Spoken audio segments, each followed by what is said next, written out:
Hello বন্ধুরা, কেমন আছো তোমরা? আশা করছি ভালো আছো, সুস্থ আছো। আর আমি আমার পরিবারের সকলেই ভালো আছি। তো সকাল সকাল ঘুম থেকে উঠে আগে ব্রাশটা করে নিচ্ছি। আমি আগে ফ্রেশ হয়ে নিই, তারপরে বাদবাকি কাজগুলো সব করব। তো মুখ ধোয়া আমার হয়ে গেছে। তো এবার আমি বাসি নাইটিটা চেঞ্জ করে নেব। তো বাসি নাইটিটা চেঞ্জ করা হয়ে গেছে। এবার ঘরের সব জানলাগুলো খুলে দিচ্ছি, কেননা ঘর খুব অন্ধকার লাগছে। তো জানলাগুলো খুলে দিলাম। এবার চলে যাব রান্নাঘরে। এই যে দেখো বন্ধুরা, রান্নাঘরের জানলাটা খুলেছি, বাইরের দৃশ্যটা কত সুন্দর। তো আমি রান্নাঘরটা আগে ঝাড় দিয়ে নিচ্ছি, বাসি ঘরটা ঝাড় দিয়ে সকালে রান্নাবান্না করব, সকালের ভাত রান্না করব। আর এখনও আমরা চা খাইনি, তো দুজন মিলে চা খেয়ে নেব আগে। তো গুড মর্নিং বন্ধুরা, আমি রিঙ্কু তোমাদের সকলকে স্বাগত জানিয়ে ভিডিওটা শুরু করছি। আশা করছি ভিডিওটা তোমাদের ভালো লাগবে। তো সম্পূর্ণ ভিডিওটা দেখার অনুরোধ রইল। তো এই যে দেখো, আমি গ্যাসটাও মুছে নিচ্ছি। গ্যাসটা কেন মুছে নিই জানো? রাত্রেবেলায় বলা তো যায় না, প্রত্যেক দিনই আমি মুছে রাখি সন্ধ্যাবেলায়। এবার রাত্রেবেলায় আরশোলা যদি হেঁটে বেড়াই ওর উপর দিয়ে, যার জন্য। তো ওদিকে আমার চা খাওয়া হয়ে গেল, আমরা দুজনেই চা খেয়ে নিলাম। তো আমার কর্তামশাই ক্যামেরার সামনে আসে না, তাই। তো চলো, ওদিকে ভাত বসিয়ে দিয়ে আমি চলে এলাম আমার বেডরুমটাকে গোছাবো, আর ওইগুলো পরিষ্কারও করে নেব একটু।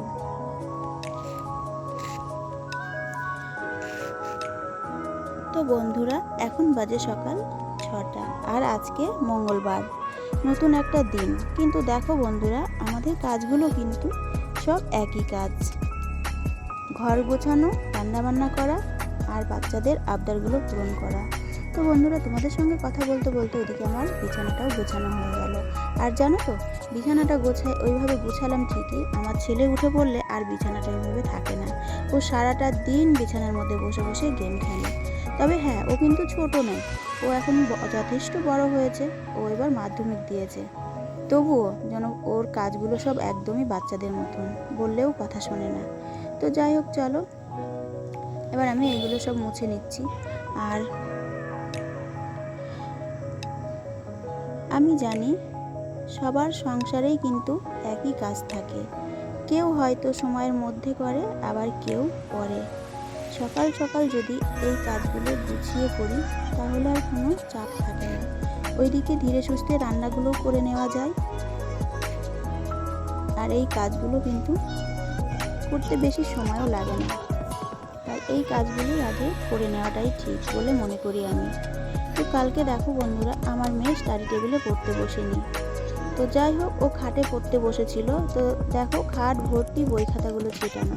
তো ওইগুলোই আগে আমি গুছিয়ে নিই, বিছানা থেকে বই খাতাগুলো আগে ভালোভাবে গুছিয়ে ফেলি।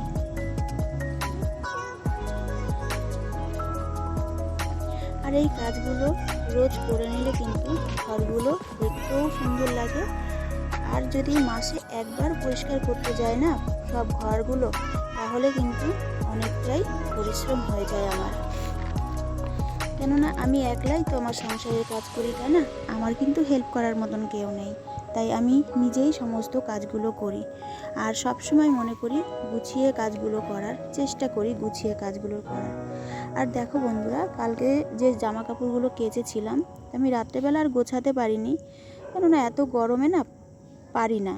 তো ওই জামা কাপড়গুলোই আগে গুছিয়ে আলনায় রেখে নিলাম। তা দেখো, আলনার উপরে যে দুটো ফুলের টব থাকে ছোট্ট ছোট্ট, ওই দুটো আমি পরিষ্কার করে নিচ্ছি। কেননা একদিন পরেই, এই যে আজকে মুছে রাখবো, কালকেই দেখবো মাকড়সার ঝুল টাঙিয়ে দিয়েছে। ওই জন্য প্রত্যেক দিনই আমি মুছে নিই।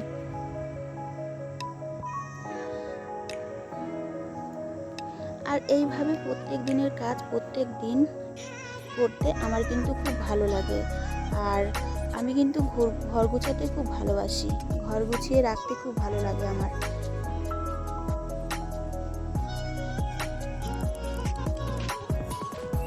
তো বন্ধুরা, ওদিকে সব গোছানো হয়ে গেছে। এবার আমি ঘরগুলো ঝাড় দিয়ে নিচ্ছি। প্রথমে আমি এই ঘরটা ঝাড় দিয়ে নেব। তবে হ্যাঁ, এই রুমে একটা শোকেস আছে, এই শোকেসটা এখনও আমার গোছানো হয়নি। তো যেদিন আমি গোছাবো বন্ধুরা, সেদিন তোমাদের সঙ্গে অবশ্যই শেয়ার করব শোকেসটা আমি কিভাবে গোছাবো। আর এই যে দেখো, শোকেস মোছার সাথে সাথে আমি টিভিটাও পরিষ্কার করে নিচ্ছি। আর এই রুমে আমার টিভি থাকে, আর এই রুমটাতে আমার ছেলে ঘুমাচ্ছে। এই রুমটা আমার প্রত্যেক দিন পরিষ্কার করা হয় না, শোকেসটাও প্রত্যেক দিন মোছা হয় না। তো চলো, শোকেসটাও আমার মোছা হয়ে গেছে। এবার আমি এই ঘরটা ঝাড় দিয়ে নিচ্ছি। তো ওদিকে ঘর ঝাড় দিয়ে বাইরের উঠোনটাও ঝাড় দিয়ে নিলাম। তো ভাবলাম এবার সিঁড়িটাও ঝাড় দিয়ে নিই। 2 দিন হলো সিঁড়িটা আমি ঝাড় দিতে পারছি না। গরম, প্রচণ্ড গরম পড়েছে। এই গরমে মানে পারা যায় না এত কিছু সামাল দিতে, তাই আমি সিঁড়িটা ঝাড় দিতে পারিনি। তো সিঁড়ি ঝাড় দিতে দিতে সিঁড়ির জানালাটাও আমি মুছে নিচ্ছি ভালো করে। প্রত্যেক দিন হয়তো মোছা হয় না, হয়তো না, প্রত্যেক দিন আমি মুছতে পারি না, তার জন্যে। তো যাই হোক, তো বন্ধুরা, তোমরা যদি কেউ ভিডিওটা দেখে থাকো তাহলে একটা লাইক করে দিও, আর কমেন্ট করে জানিও যদি ভিডিওটা ভালো লেগে থাকে। তাহলে চ্যানেলটাকে সাবস্ক্রাইব করে দিও, আর এই বন্ধুটার পাশে থেকো, যাতে একটু একটু করে সামনে এগিয়ে যেতে পারে। তো বন্ধুরা, ওদিকে আমি ডাইনিং টেবিলের চেয়ারের যে কভারগুলো ছিল ওগুলো অনেক দিন হয়ে গেছিলো, আমি কাচিনি, ধোয়া কাচা হয়নি। তো ভাবলাম ওইগুলো কেচে নিই, আজকে সময় আছে, আর আজকে একটু ঘুম থেকে তাড়াতাড়ি উঠেছি। তো ওই কভারগুলো সঙ্গে সঙ্গে খুলে ভিজিয়ে রেখেছিলাম। ভিজিয়ে রেখে কাজগুলো, এদিকে আরও অফ ক্যামেরায় যেসব কাজগুলো ছিল সেসব কাজগুলো আমি কিন্তু গুছিয়ে করে ফেলেছি। তো ছাদে প্রচণ্ড তাপ ছিল রোদের। তো যাই হোক, জামা কাপড়গুলো মেলে চলে এলাম। এবার আমি ঘরটা মুছে নিচ্ছি। আর দুপুরে রান্না বান্নাও আছে। তো দুপুরে রান্না, আজকে মঙ্গলবার, কি আনতে গেছে আমি জানি না, বাজারে গেছে। তো দেখা যাক বাজার থেকে কি নিয়ে আসে। তো চলো, ঘরটা আগে ভালো করে মুছে নিই। তো এদিকে আমি ঘর মুছছি, আর ওদিকে কিন্তু জল চলে এসেছে। তো ঘর মোছা হয়ে গেছে। আর দেখো, আমি ভাত বসিয়ে দিয়েছি, পাশে দেখো ডালও বসিয়ে দিয়েছি। এর মধ্যে আবার আমার মেয়ে বলছে খেতে দিতে, তো ওকেও আমি খেতে দিয়ে দিচ্ছি। ওর খাবারটা রেডি করে দিয়ে আসি। তো ওর খাবারটা দিয়ে চলে এলাম। এদিকে আমার ভাত হয়ে গেছে, আর আজকে আমি ডাল রান্না করছি, টক ডাল আম দিয়ে। তো ডালটাও আমার প্রায় হয়ে গেছে। তো বাজার থেকে আমার মাছ এনেছে, জিওল মাছ আমরা বলি। তো এই মাছটাই আমি আজকে আলু দিয়ে আর কাঁচকলা দিয়ে ঝোল রান্না করব, পাতলা ঝোল করব।